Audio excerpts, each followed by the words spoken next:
Bonsoir à tous, bienvenue sur TV Tour Val-de-Loire. Les titres de ce 13 janvier.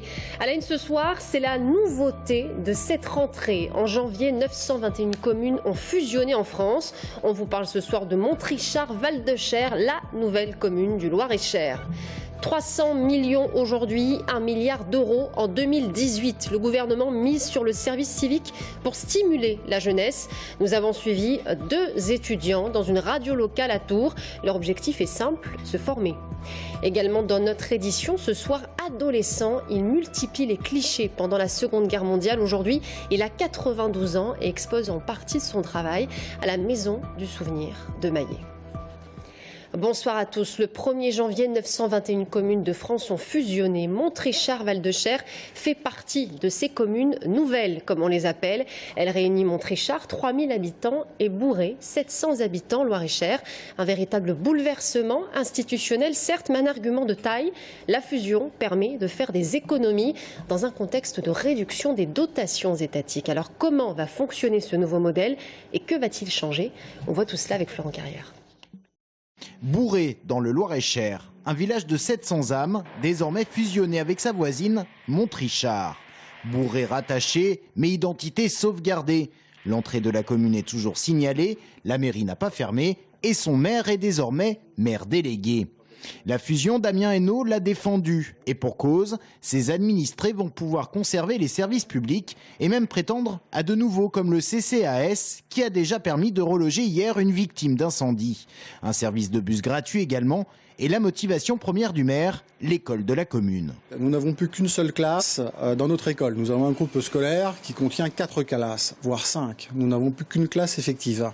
Donc pour nous, c'est aussi un axe majeur que de pouvoir voir à Bourré à nouveau 2, voire 3 classes. Mais dans un avenir proche, avoir au moins 2 classes pour notre groupe scolaire. Montrichard et Bourré ont donné naissance le 1er janvier dernier à la commune nouvelle de Montrichard, Val-de-Cher. Un nouveau maire, en l'occurrence celui de Montrichard, Jean-Marie Janssen, et des adjoints ont été élus par le nouveau conseil municipal, réunion des 2 anciens conseils municipaux. Mais jusqu'en 2020, date de la prochaine élection, les 2 communes conservent également leurs maires, désormais délégués, ainsi que leurs anciens conseils municipaux, désormais appelés conseils communaux. Une phase de transition qui prendra fin en 2020, laissant place au schéma classique maire, adjoint, conseil municipal, avec une représentation proportionnelle des 2 communes. Difficile d'y voir clair pour l'heure, c'est d'ailleurs ce que dénonce cet opposant au maire délégué de Montrichard. Il est dommageable de constater qu'il n'y a à ce jour aucun projet de territoire pour savoir comment dans les années à venir nous allons fonctionner ensemble. Alors ça, nous avons bien compris, les 2 exécutifs nous l'ont bien précisé, qu'il y avait un gain financier. Mais aujourd'hui, nous, ce que nous regrettons, c'est que ce gain financier, on ne sait pas à quoi il va servir. Ce qui a motivé la fusion, d'abord le maintien des dotations étatiques sur les 3 prochaines années, soit 820 000 € pour la commune nouvelle, ce qui permettrait, selon les dires, de ne pas augmenter les impôts dans les prochaines années. Qui dit fusion, dit mutualisation des services, du personnel, des achats, avec à la clé des économies, mais aujourd'hui, elles ne sont pas chiffrées. Quant au projet politique, il faudra attendre. On ne fait pas une commune nouvelle politique. On fait une commune nouvelle territoriale. On a évidemment fait une charte entre les 2 communes pour pouvoir justement dire à quoi on s'engage sur les différents projets. C'est plutôt ça ce qu'on va lancer dans ce mandat-là 2016 pour faire en sorte que on puisse continuer nos projets de chaque côté et après 2017, 18, 19, qu'on puisse commencer à regarder quels sont les projets en commun qui vont être lancés. Réfection du centre-ville côté Montrichard, enfouissement des réseaux électriques dans le centre-bourg côté Bourré. Chacune des 2 communes se gère pour le moment en toute autonomie. Elles restent maîtres de leur fonctionnement, de leur investissement. D'ailleurs, pour la petite histoire, les budgets des 2 communes ont bien été regroupés avant d'être à nouveau dispatchés dans les mêmes proportions. Ce n'est qu'à partir de la prochaine élection en 2020 que Montrichard Val-de-Cher deviendra une commune nouvelle politique cette fois-ci. Les socialistes d'Indre-et-Loire contre la déchéance de nationalité. Le bureau fédéral du Parti socialiste a voté à l'unanimité une motion contre le projet de loi. Une mesure qui n'aurait rien de dissuasif, disent-ils, et instaurerait une rupture d'égalité entre les citoyens français selon leurs origines ou leurs ascendances constitutionnelles.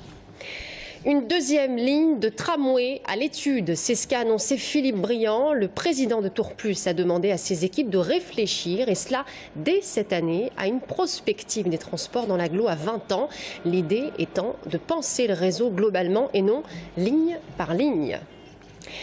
La gastro-entérite arrive et s'installe. Le seuil épidémique est dépassé dans plusieurs régions, notamment en centre Val-de-Loire, avec 251 cas pour 100 000 habitants. Pour l'instant, l'âge médian des personnes touchées est de 25 ans, en majorité des hommes. Les cas signalés ne présenteraient pas de signes de gravité, avec un nombre infime d'hospitalisations sur l'ensemble de la France. François Hollande l'a martelé lors de ses vœux à la jeunesse. Il est nécessaire de promouvoir le service civique. En 2015, 120 000 jeunes étaient concernés. Le gouvernement veut atteindre les 350 000 contrats d'ici à 2018. À Tours, nous avons suivi 2 étudiants en service civique dans une radio locale. 573 € net par mois, un salaire dérisoire, mais une formation, une expérience qui peuvent enrichir leur parcours. Audrey Champigny. Un peu plus de 14 heures à la station Radio Campus Tours. Et c'est Guilhem et Mathilde qui sont derrière les manettes dans le studio d'enregistrement. Toujours pour le jeudi 14 janvier à 21h. Âgés de 20 et 24 ans, ils effectuent tous les deux un service civique de 9 mois au sein de la radio associative étudiante. Émissions culturelles quotidiennes, podcasts, les missions sont pour le moins variées. Au début, c'était vraiment pour faire une parenthèse, pour chercher en attendant autre chose. Mais au final, ça me permet d'avoir une expérience dans mon domaine qui est plutôt la communication. J'avais fait déjà des études en alternance, donc j'avais déjà un an en alternance plus du coup 1 an en service civique. Ça me permet d'avoir du coup plus de connaissances, d'apprendre plus de choses, des techniques différentes, etc. Donc faire un plus sur son CV aussi. Pour Mathilde, étudiante en Master 2 médiation culturelle, c'est aussi l'occasion de mettre un pied dans le milieu et de se faire des contacts. Le choix n'a donc pas été un sacrifice. C'est pas vraiment un sacrifice parce que du coup l'an dernier, moi, en même temps que mon master, j'étais obligée de travailler puisque j'étais pas boursière, voilà. Et finalement, les cours plus le travail le soir, ça me prenait beaucoup plus de temps que le service civique et je gagnais moins. Alors j'étais en termes de chiffres, sur 350 à 400 € par mois. Là, j'ai quasiment 100 à 150 € de plus par mois pour beaucoup moins d'heures par semaine. Jusqu'en juin 2016, date de fin de leur contrat, Guilhem et Mathilde toucheront 573 € par mois. Une maigre compensation, certes, mais le service civique permet avant tout à des jeunes de se former et d'être confrontés à des responsabilités, tout en apportant leur expérience à l'entreprise. Ce qu'il faut bien voir, c'est que certes, il y a une indemnité avec un coût modéré pour la structure qui les accueille. Mais ce n'est pas forcément un avantage économique parce qu'il faut bien passer du temps avec ces gens. On leur offre une formation, une possibilité de prendre en main une émission, en l'occurrence pour Mathilde, qui gère notre quotidienne qui s'appelle Sortez. Donc c'est une quotidienne socio-culturelle, donc elle est libre de faire ses choix éditoriaux. Et puis ils ne sont pas recrutés uniquement pour leur performance professionnelle, ils sont recrutés aussi par rapport à leur motivation, leur envie de s'impliquer, leur connaissance, ce qu'ils vont nous apporter. Depuis 2011, date de la création du dispositif, plus de 500 jeunes en Indre-et-Loire se sont portés volontaires pour effectuer des missions de service civique. Regardez cette photo à présent, vous la connaissez sûrement, il s'agit de la ville de Tours ravagée sous les bombes durant la Seconde Guerre mondiale.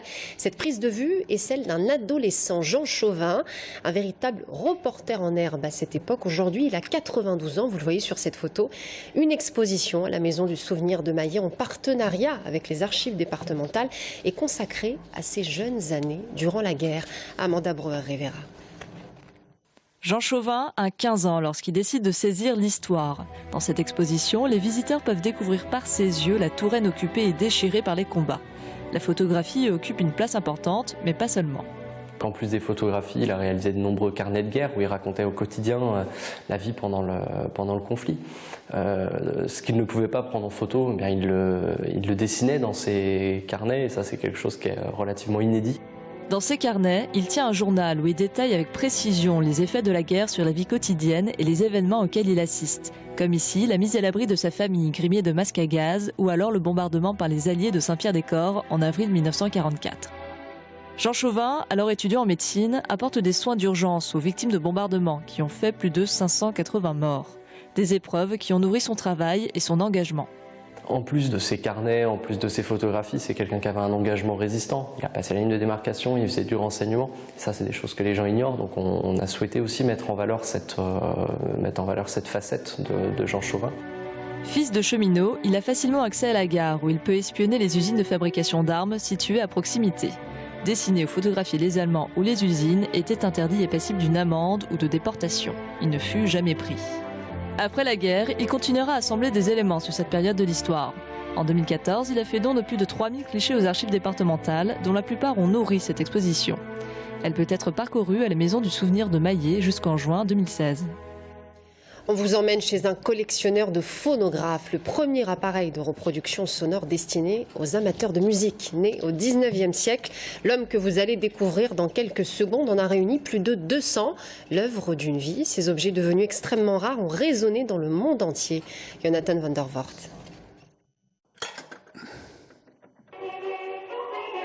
Patrick est un passionné. 40 ans déjà qu'il collectionne des phonographes. Vu d'aujourd'hui, ces appareils du 19e siècle sont presque magiques. Une aiguille en acier produit le son, tout est mécanique. Quand on aime, on ne compte pas. Patrick en a plus de 200, des plus imposants comme des plus originaux.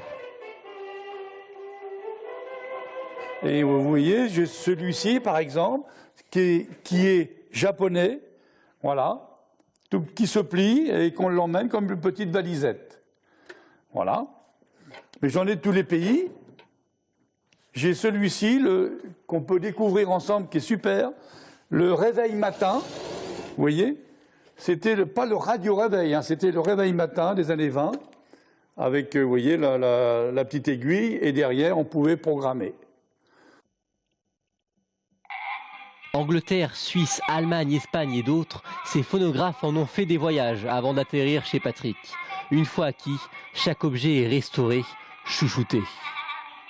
Que je leur donne une deuxième vie, en fin de compte, à ces phonographes. Les gens, quand on donne la manivelle, ils sont morts. Alors moi, je fais revivre le mécanisme, je remets tout en place. Je suis dans l'âme un collectionneur. Donc, j'ai commencé gamin, j'avais pris déjà les Scooby-Doo à mon frère. Après, j'avais pris les porte-clés de ma sœur des années 1970.